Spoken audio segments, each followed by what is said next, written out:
Assalamualaikum warahmatullahi wabarakatuh. Sebelum kita mulai, izinkan saya untuk memperkenalkan diri terlebih dahulu. Kenalkan, nama saya Dimas Mufardandi.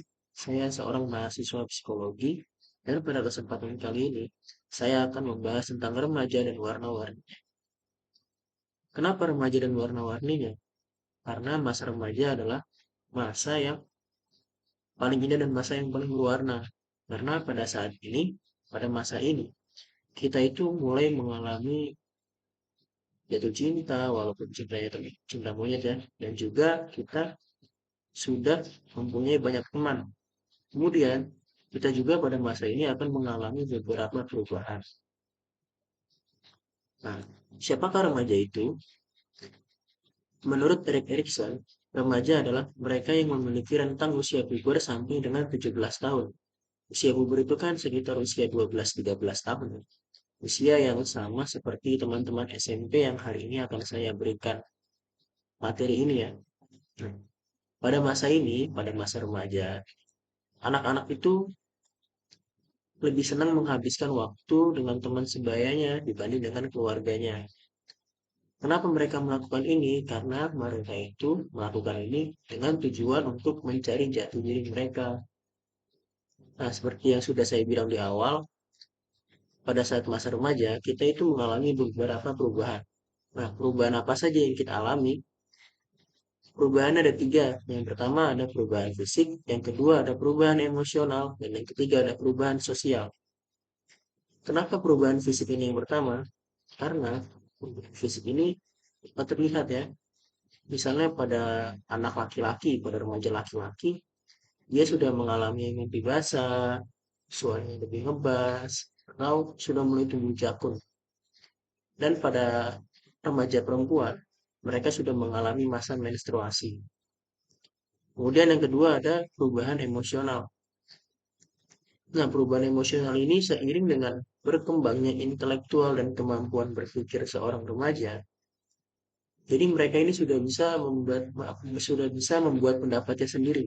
Dan ketika pendapatnya itu berbeda dengan orang lain atau pendapat orang lain itu berbeda dengan dirinya, dia itu tidak akan menerima pendapat orang lain itu karena dirinya itu merasa benar ya. Sehingga apa? Karena masa remaja itu menjadi lebih emosional. Kemudian yang ketiga ada perubahan sosial.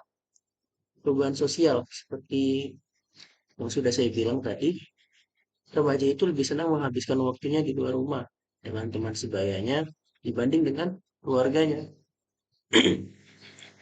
Selain dengan teman sebayanya, anak remaja juga lebih senang menghabiskan waktunya atau sudah mulai bergaul dengan orang yang lebih dewasa. Karena mereka ini menganggap dirinya sudah dewasa. Nah, di remaja juga ini ada yang namanya ambivalen, yaitu di satu sisi mereka ingin dianggap dewasa oleh lingkungan sekitarnya, tapi di sisi lain, mereka juga khawatir karena takut tidak bisa memenuhi ekspektasi dari lingkungannya tentang kedewasaan dirinya. Sehingga dia akan mencari perlindungan dari orang tuanya atau orang dewasa lain. Nah, kemudian ada pentingnya masa remaja. Masa remaja adalah masa yang penting karena masa remaja adalah masa yang menjembatani seseorang agar dapat melewati tahap selanjutnya. Yang kedua ada masa peralihan. Masa remaja adalah masa peralihan dari masa kanak-kanak menuju masa dewasa muda. Dan yang ketiga ada masa bermasalah. Masalah yang biasa dilakukan oleh remaja itu misalnya tawuran ya. Atau karena mereka ini menganggap dirinya sudah dewasa, mereka sudah mulai mencoba merokok, minum alkohol, mengonsumsi narkoba, atau bahkan seks bebas. Yang ternyata, yang sebenarnya, itu tuh merusak dirinya. Jadi masalah yang dia buat ini itu sebenarnya bukan hanya lingkungan saja yang terkena dampaknya, tapi dianya sendiri. Kemudian masa remaja adalah masa pencarian jati diri. Nah, ini tujuan utama perkembangan masa remaja. Masa pencarian jati diri adalah usaha-usaha yang dilakukan oleh remaja untuk mencari tahu tentang siapa aku, mau jadi apa aku nantinya, seperti itu ya. Nah, pencarian jati diri. Erik Erikson mengungkapkan isu psikososial yang dialami pada masa remaja adalah identity versus identity confusion atau role confusion ya, yaitu di mana seseorang remaja mengalami kebingungan tentang siapa dirinya dan mau jadi apa dia nantinya. Remaja yang mengalami kebingungan parah akan kehilangan identitas dirinya, karena remaja lebih senang menghabiskan waktunya di luar rumah untuk berinteraksi dan larut dalam suatu kelompok tertentu guna mencari berbagai alternatif-alternatif untuk mengatasi krisis identitas yang mereka alami. Jadi penentuan kelompok atau circle itu sangat menentukan ya. Padahal seyogianya atau seharusnya pada tahap ini remaja itu diharapkan sudah mempunyai gambaran tentang dirinya. Namun Erik Erikson juga menyadari bahwa ada sebagian remaja yang kesulitan dalam mendefinisikan atau mengambil atau menentukan peran dalam hidupnya, yang pastinya hal ini akan memengaruhi tugas perkembangan selanjutnya. Ada kesalahan memilih kelompok. Remaja mempunyai pandangan tersendiri kelompok mana yang akan mereka coba bergabung. Awalnya, mereka mencari yang cocok dengan diri mereka, seperti hobi, minat, film favorit, dan lain-lain. Namun, bisa saja ada kesalahan penilaian dari remaja tersebut ketika sudah terlanjur masuk ke dalam kelompok tersebut. Jadi, perubahannya itu bisa sampai 180 derajat ya. Misalnya yang tadinya dia itu anak yang penurut, anak yang bertanggung jawab, baik, jujur, ketika dia masuk ke dalam kelompok atau circle pertemanan yang salah, bisa saja nanti dia berubah menjadi sifatnya 180 derajat dari sifat atau perilaku yang sebelumnya. Lingkungan sangat mempengaruhi pembentukan identitas diri seseorang. Ini menandakan bahwa pemilihan kelompok memiliki peran yang cukup besar dalam pembentukan identitas pada remaja. Pemilihan kelompok yang salah akan menyebabkan seorang remaja menjadi seseorang yang tidak diinginkan oleh keluarganya atau bisa jadi tidak diinginkan oleh dirinya sendiri.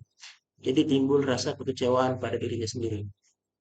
Nah, untuk menanggulangi atau mengantisipasi kebingungan identitas atau identity confusion tadi, ada sebuah saya hari ini saya akan memberikan pelatihan atau lebih tepatnya tips ya teman-teman ya. Ada namanya tips itu orientasi masa depan atau OMD. Apa itu OMD? OMD atau orientasi masa depan merupakan usaha antisipasi terhadap masa depan, yaitu dengan cara seseorang mulai memikirkan kebutuhan tentang masa depan secara bersungguh-sungguh, memberikan perhatian kepada apa yang memiliki dampak besar pada kehidupan yang akan dijalani di masa mendatang. Nah, OMD ini dibagi menjadi 3 tahapan. Jadi yang pertama tahapan motivasi. Motivasi merupakan tahap awal pembentukan OMD. Tahap ini mencakup minat, motif, dan tujuan yang berkaitan dengan OMD. Nah, pada tahap pertama ini, remaja itu menentukan tujuannya. Sebenarnya dia ini mau jadi apa sih? Nah, setelah dia menetapkan tujuannya, masuklah ke tahap kedua, yaitu tahapan perencanaan. Yaitu proses bagaimana remaja membuat perencanaan tentang perwujudan minat dan tujuan mereka. Pada tahap ini, pada tahap ini remaja itu mulai menyusun strategi dan rencana-rencana untuk mendekatkan dirinya kepada tujuannya. Nah, seiring dengan melakukan rencana-rencananya itu, remaja juga harus sambil menilai apakah strateginya dan rencana-rencananya ini mendekatkan dirinya kepada tujuannya atau malah sebaliknya. Jika yang terjadi adalah sebaliknya, maka remaja ini harus membuat improvisasi atau perubahan rencana-rencana dan strateginya agar bisa mendekatkannya lagi pada tujuannya.